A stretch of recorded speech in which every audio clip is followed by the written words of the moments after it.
ॐ जयन्ती मंगला काली भद्रकाली कपालिनी दुर्गा क्षमा शिवा धात्री स्वाहा स्वधा नमोस्तुते सर्वमंगलमांगल्ये शिवे सर्वार्थसाधिके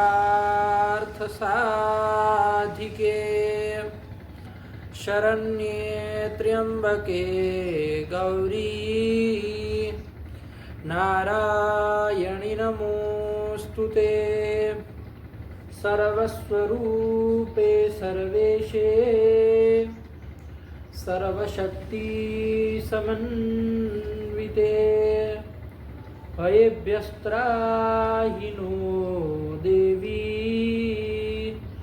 दुर्गे देवी नमोस्तुते भगवत्यै नमः परम्बिकायै नमः। चलो क्या बोलो।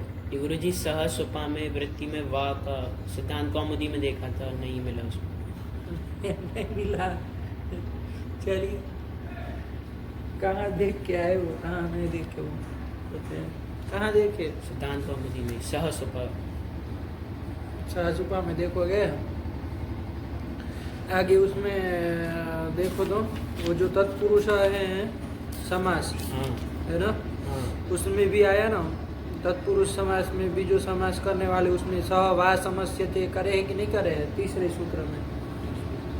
हाँ करा सहवास समस्या। थोड़ा देखो उधर देखो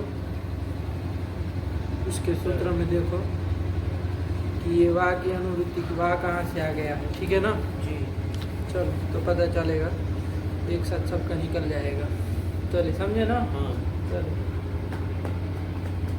कुछ है नहीं, चलो चला जाए। तो ये कर लिए देखना उसमें जी। देखना थोड़ा हाँ तो शायद मिल जाएगा। फिर क्या आया, चलो तो फिर चले यहाँ हाँ, पर। हाँ, चलो। तो कौन चले बाबू, अंतिम पाठ में हम लोग सहसुपा सुबह उसमें देख रहे थे ना, बैठ गया सहसुपा का अर्थ बैठा। बाबू, केवल हाँ। समास पूरा समझ में समझ में आया। आया।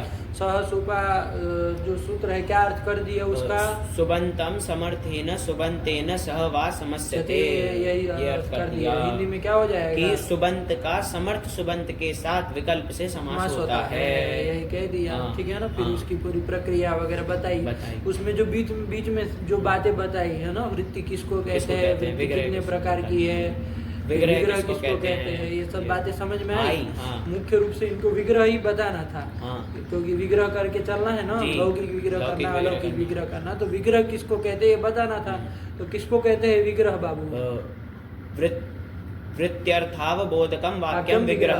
वृत्ति के अर्थ का अवबोधक जो वाक्य है उसको विग्रह कहते हैं। अब वृत्ति मतलब क्या, ये पहले प्रश्न आएगा कि नहीं आएगा। इसलिए वृत्ति से चालू किया उन्होंने, निरूपण आया ना। हाँ। तो वृत्ति किसको कहते हैं, तो क्या बता दिया बाबू? परार्थाभिधानम वृत्ति वृत्ति ही जो पर यानी कि भिन्न अर्थ को बतावे, भिन्न अर्थ की जो अभिधायिका होती है उसको क्या कहते हैं? वृत्ति कहते हैं। वृत्ति कहते हैं। भिन्न अर्थाभिधायिका वृत्ति ही, यही हो जाएगा। हाँ, यही हो भिन्न अर्थ की अभिधायिका। अभिधायिका। तो भिन्न अर्थ की अभिधायिका जो ही कहोगे तो किससे भिन्न अर्थ की आएगा कि नहीं आएगा? हाँ। तो क्या बताया जाएगा कि अवयवार्थ की अपेक्षया जो भिन्न अर्थ की अभिधायिका होती है। हो। आया ना। हाँ। अवयव के अर्थ जो रहेंगे ना, हाँ। जैसे राज पुरुष है हाँ। तो वहाँ अवयव राज भी है, पुरुष भी है। उसका अर्थ क्या है? राज का अर्थ है राजा और पुरुष का पुरुष है। हाँ। उस अवयवार्थ की अपेक्षया जो भिन्न अर्थ को बतावे। जैसे राज पुरुष, ये किस अर्थ को बता रहा है? राजा का पुरुष, राज संबंधी पुरुष, ऐसे एक विशिष्ट अर्थ को बता रहा है ना। विशिष्ट अर्थ वो को कि बता राजा का अर्थ था क्या? नहीं, राजा का नहीं पुरुष था। पद का अर्थ था क्या? नहीं था। तो अवयवार्थ से भिन्न अर्थ की अभिधायिका हुई कि नहीं? हाँ, हुई। ये राज पुरुष ये क्या है? वृत्ति है। आया कि नहीं? हाँ। तो बताया ना उन्होंने, समास भी वृत्ति होती है। तो सब समास आ जाएंगे उसमें, आ जाएगा। है ना। तो समास भी वृत्ति है, ऐसे कृदंत भी वृत्ति है। कृदंत भी वृत्ति है। कृदंत भी समझ में आया कि नहीं? आया। वो पांच पाचकः बताया ना। और एक उदाहरण ध्यान में रखोगे तो फिर सब में वैसे ही घटाना होगा। यहाँ पर भी ये पाचकः किसको बता रहा है? पाककर्ता, इस अर्थ की अभिधान कर रहा है। तो ये अवयवार्थ की अपेक्षा भिन्न अर्थ है ना। अवयव था पच और णुल था, ये दोनों अवयव था। तो अवयव अवयव नहीं अवयव, अवयवार्थ क्या था? पच का अर्थ था पकाना, पाक है ना। पाक क्रिया को न बता रहा था केवल, और णुल जो था वो कर्ता को बता रहा था। तो इन दोनों अवयवार्थ की अपेक्षा है क्या ना। ये भिन्न अर्थ की अभिधायिका पाचक हो गया कि नहीं हो गया? क्योंकि ये विशिष्ट एक अर्थ को बताया, पाक क्रिया पाक करता, इसे एक विशिष्ट अर्थ की अभिधायिका हो गई ना। तो अवयवार्थ की अपेक्षा भिन्न अर्थ को बता रहा है पाचक, इसलिए भी वृत्ति है। कौन सी वृत्ति? कृदंत वृत्ति है। जैसे कृदंत वृत्ति, ऐसे ही तद्धितांत वृत्ति, ऐसे ही समास वृत्ति है, एक शेष वृत्ति है, और ऐसे सनाद्यंत धातु रूपा वृत्ति है। जैसे कर्तुम इच्छति चिकीर्षति आया ना।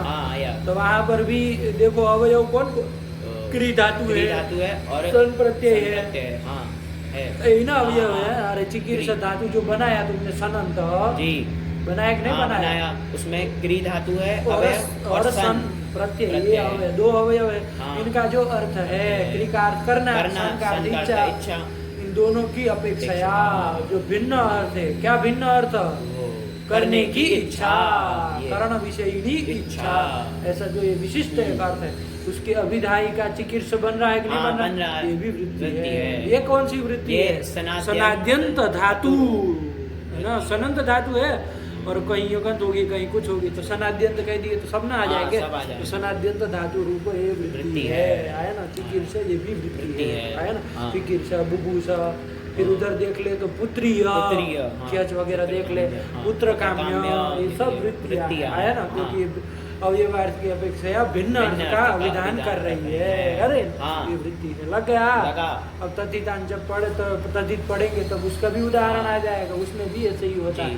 अवयव की अपेक्षा वो क्या कर रहा है? भिन्न अर्थ को अभिधान कर रहा है, इसलिए वो वृत्ति है। क्या? तो भिन्न अर्थाभिधायिका वृत्ति, अवयवार्थापेक्षया भिन्न अर्थाभिधायिका वृत्ति। हो ही गया, कोई दिक्कत इसमें नहीं है। चलो, और वो वृत्ति क्या? एक शेष वृत्ति भी आई उसका, एक शेष भी आया। जैसे रामश्च इति रामौ बनता है ना, बनता है। तो वहाँ एक शेष किया है ना, स्वरूपाणाम एक शेष एक विभक्तौ, इससे किया है ना, वो एक शेष वो भी वृत्ति है। क्योंकि अवयव दो थे, राम दो अवयव थे। तो उनकी अपेक्षा एक राम का अर्थ क्या था? दशरथ के पुत्र राम, दूसरे का राम का क्या अर्थ था? मान लीजिए परशुराम है ना, ऐसा था। तो ये अवयवार्थ की अपेक्षा ये जो रामो है वो भिन्न अर्थ को बता रहा है, दोनों राम को बता दे रहा है। बता रहा है क्यों बता रहा है? अवयव जो राम शब्द थे, रामश्च दो अवयव थे ना, दो अवयव थे। अवयव नहीं, अवयव दो थे ना। तो दोनों अवयव एक एक न राम को बता रहे हैं, चाहे दशरथ पुत्र राम को, चाहे परशुराम को, आया ना।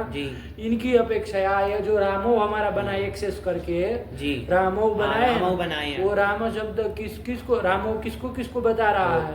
दोनों ना रामो को बता रहा है। अवयवार्थ की अपेक्षा भिन्न अर्थ को बता रहा है, इसलिए एक शेष भी क्या है बाबू? वृत्ति है। आया ना, वही एक शेष है। एक शेष करने वाले स्वरूपाणाम एक शेष है, विभक्त पढ़ लिए। ऐसे ही और भी थोड़े 9-10 सूत्र है, 8-9 सूत्र है अष्टाध्यायी में, तो सब लोग सिद्धांत कौमुदी पढ़ते हैं तो आ जाते हैं, ठीक है ना। इसमें भी आएंगे तो देख लेंगे, आया कि नहीं आया? तो चलिए, हो गया ना बाबू? हुआ। ये एक से। और तद्धित में भी ऐसे ही हो जाएगा ना।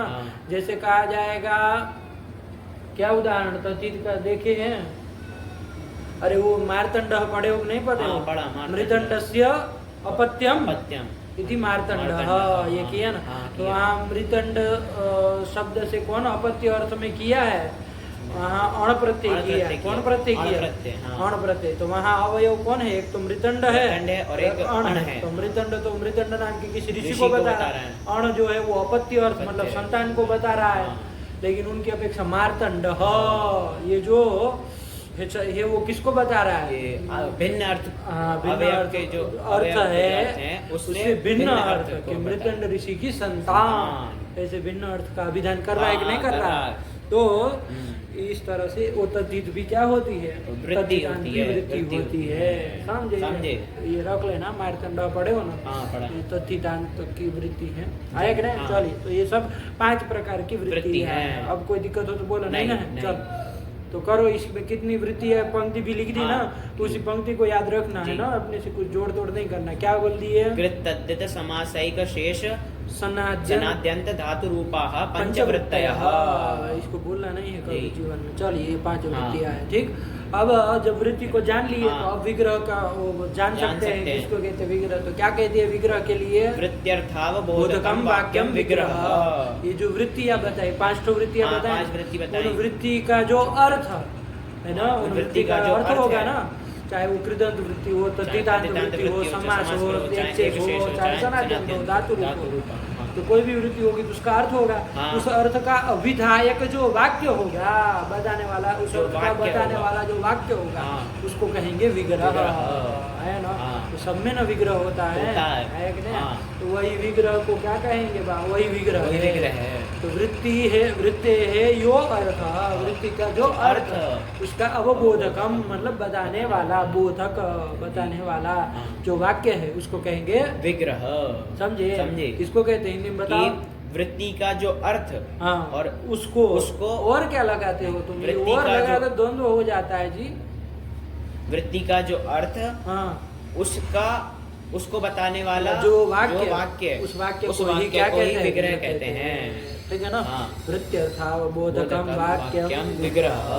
ठीक, चलो। हाँ। और वो विग्रह कितने प्रकार का दो होता है? प्रकार का, स च लौकिको अलौकिकश्च इति द्विधा। आया ना? हाँ। लौकिक विग्रह और और अलौकिक अलौकिक विग्रह के विग्रह। भेद से वो विग्रह दो प्रकार का है। लौकिक विग्रह किसको कहेंगे? हाँ। लोके प्रयोगार्ह एवं लौकिकः। हाँ, कि जिस लोक में जिसका प्रयोग नहीं, लोक जो- में जो प्रयोग जो प्रयोग करने योग्य है वो उसको लौकिक विग्रह कहेंगे।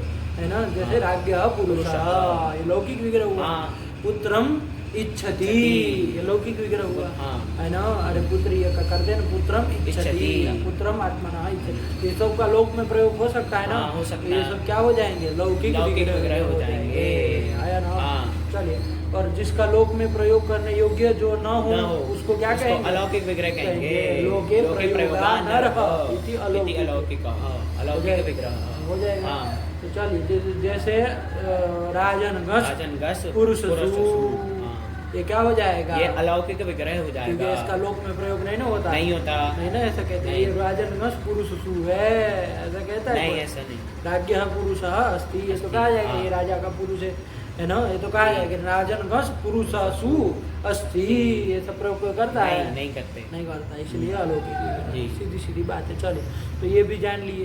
और फिर तो यहाँ का जो उदाहरण था उदाहरण उसी में तो- चले गए। हाँ, आया ना? हाँ। लेकिन इतनी सारी बातें मुख्य रूप से मुख्य रूप जाननी से चाहिए थी। हाँ। और ये जो समास करते हैं वो भी ध्यान रखना, कहाँ करते हैं हम लोग? अलौकिक विग्रह में नहीं करते हैं। ये थोड़ा ध्यान रखना, जी। ठीक है ना? हाँ।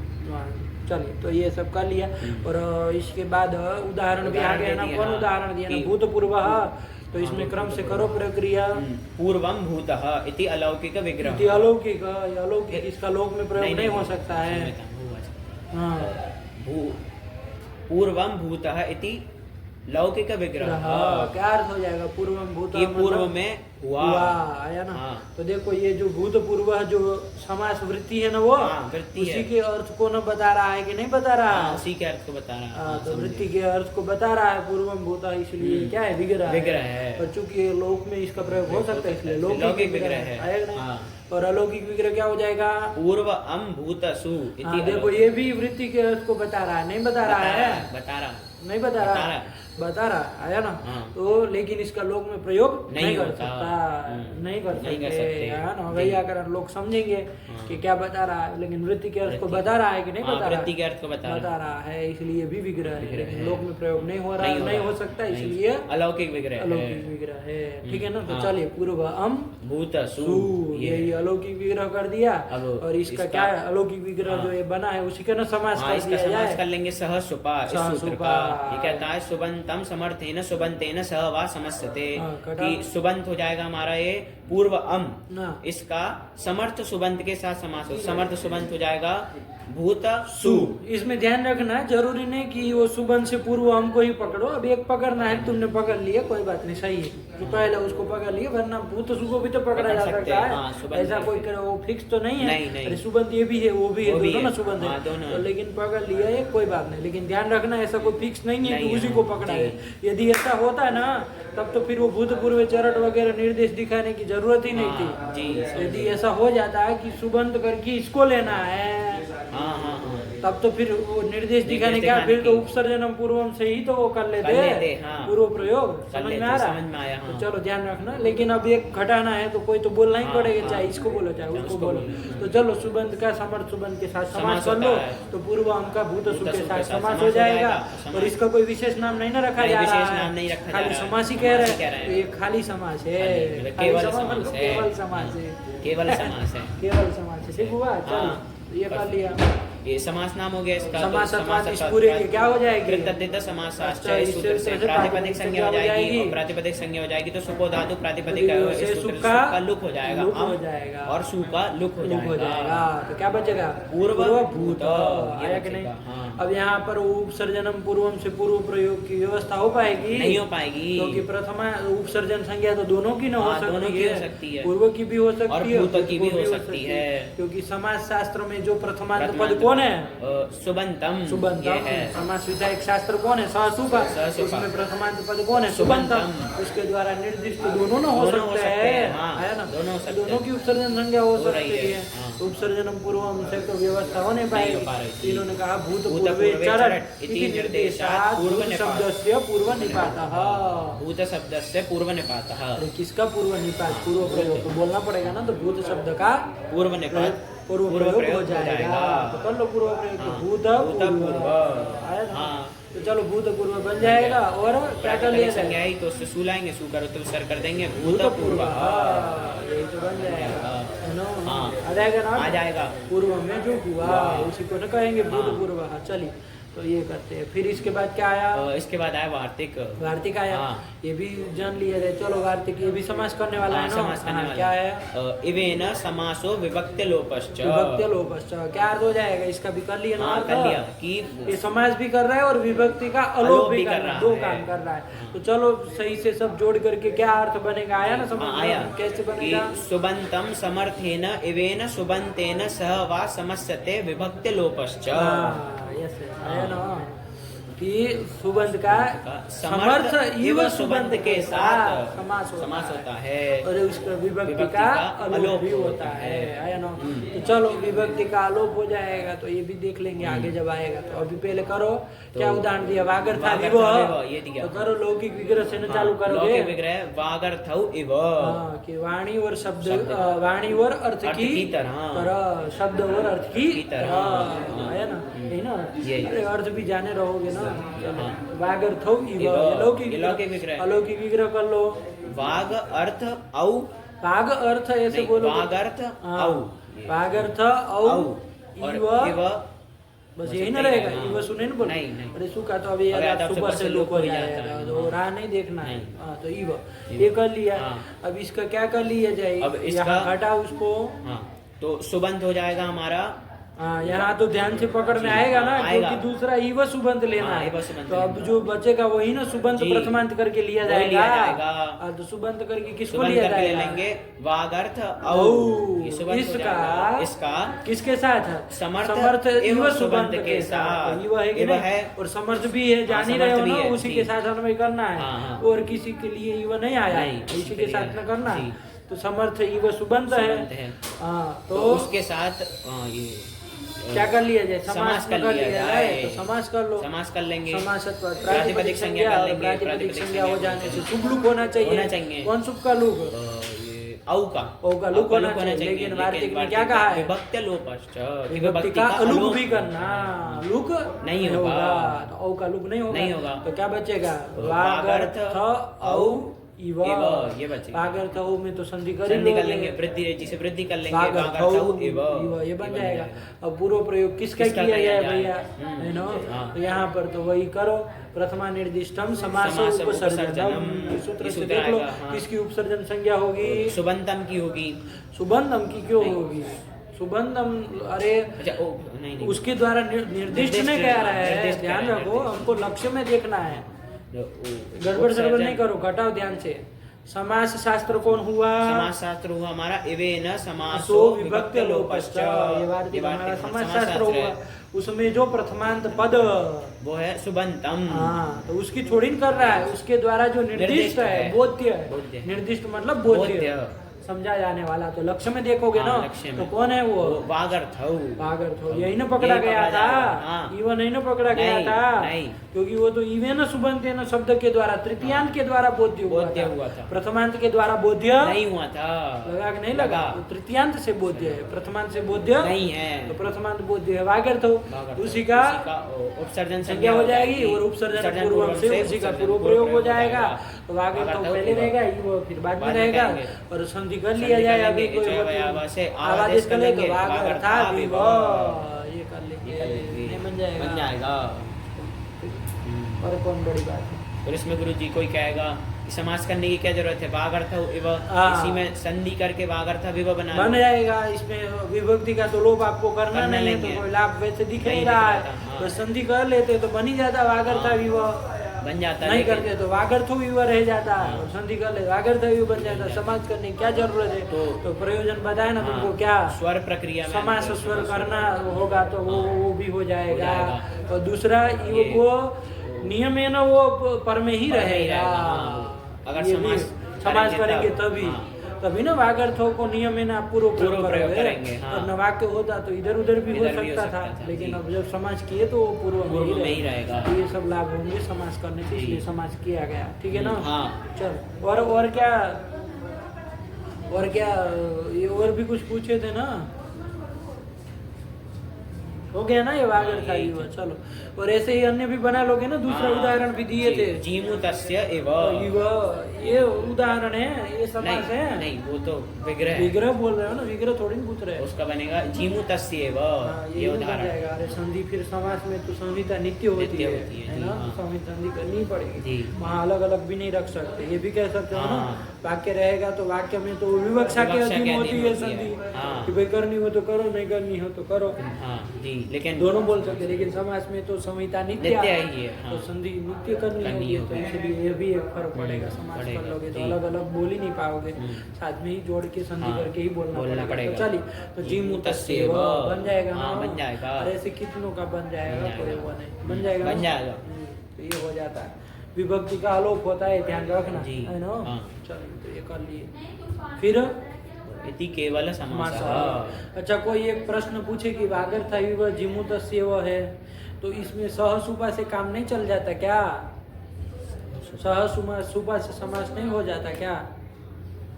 अरे वो कहता है सुबंध का समास सुबंध के साथ समास होता है, तो दोनों सुबंध ही न है, तो समास नहीं हो जाता उससे? समास तो हो जाता गुरुजी, लेकिन फिर किसका पूर्व प्रयोग करना है ये निर्देश नहीं हो पाता, निर्धारण नहीं हो पाता ना।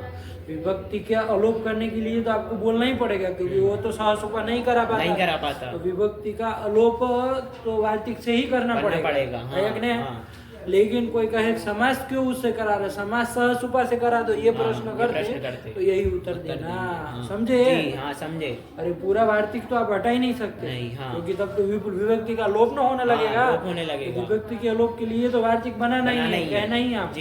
लेकिन कोई कहे कि खाली उससे वार्तिक से विभक्ति का आलोप ही कराओ, समास सूत्र से कर दो, सहसुपा से, तो वो भी करते तो नहीं हो पाता। फिर युवा का पूर्व निपात की, वागर्थों का पूर्व निपात, ये व्यवस्था नहीं हो पाती, सुबंध से किसी को भी पकड़ा जा सकता था। इसलिए भी थोड़ा ध्यान रखना। तो और फिर इसमें तो कोई ऐसे प्रमाण नहीं ना मिलता। अरे उसमें तो भूतपूर्व चरण मिल गया, कहाँ प्रमाण कितने का ढूंढ, नहीं है, इसलिए इस वार्तिक से ही समास होगा। समझे? चल, ध्यान रखना है बात को, ठीक है ना? तो इसमें जब ईवे न कह दिए, तृतीयांत कर दिए, इसका मतलब साफ आ गया कि अब सुबंध करके दूसरे को ही पकड़ना है, तो उसकी उपसर्जन संज्ञा हो जाएगी और पूर्व प्रयोग भी हो जाएगा, ये सब व्यवस्था भी बन जाएगी। चलो, तो इसीलिए वार्तिक अलग कर दिया, समास करने वाला। चलो, हो गया ना, ये कर दी। इति केवल समास। बैठी बात, कोई दिक्कत हो तो बोलो, नहीं ना? यही है समास, और कुछ नहीं बाबू, ठीक? चलो, कितना समय हुआ? 25। चलो, इसको रखा जाए, दूसरा पाठ किया। भगवती नमः। पराम्बिकायै नमः।